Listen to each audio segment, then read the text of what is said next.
एक देहाती बकरा खरीद कर अपने घर जा रहा था कि 4 ठगों ने उसे देख लिया और चालाकी से उसे लूटने का मंसूबा बनाया। चारों ठग उसके रास्ते पर कुछ फासले से खड़े हो गए। देहाती थोड़ा आगे बढ़ा तो पहला ठग आया और बोला, भाई, ये कुत्ता कहाँ लेकर जा रहे हो? देहाती ने घोर कर कहा, बेवकूफ, तुम्हें नजर नहीं आ रहा, ये बकरा है, कुत्ता नहीं। देहाती कुछ और आगे बढ़ा तो दूसरा ठग टकराया और बोला, यार, ये कुत्ता तो बड़ा शानदार है, कितने का खरीदा? देहाती ने उसे भी झड़क दिया और तेज कदमों से घर की जानिब बढ़ने लगा, मगर आगे तीसरा ठग ताक में बैठा था और प्रोग्राम के मुताबिक बोला, जनाब, ये कुत्ता कहाँ से लिया?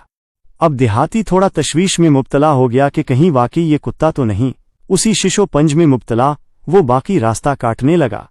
बिल आखिर चौथे ठग से टकराव हुआ, जिसने ताबूत में आखिरी कील ठोंकी और बोला, जनाब, क्या इस कुत्ते को घास खिलाओगे? अब देहाती के औसान खता हो गए और उसका शक यकीन में बदल गया कि ये वाकई कुत्ता है। वो बकरे को छोड़कर भाग खड़ा हुआ। यूं चारों ठगों ने बकरा ठग लिया। हक और बातिल के मेयार को अवाम की राय से नहीं बल्कि अखलाकी उसूलों से अखज़ करे। उन शैतानों को पहचाने और उनकी बातों को अहमियत न दे, वरना आपका हश्र भी इसी देहाती की तरह होगा जो बकरे को कुत्ता समझ बैठा था। और अगर आपको वीडियो अच्छी लगी हो तो चैनल को ज़रूर सब्सक्राइब करें। शुक्रिया।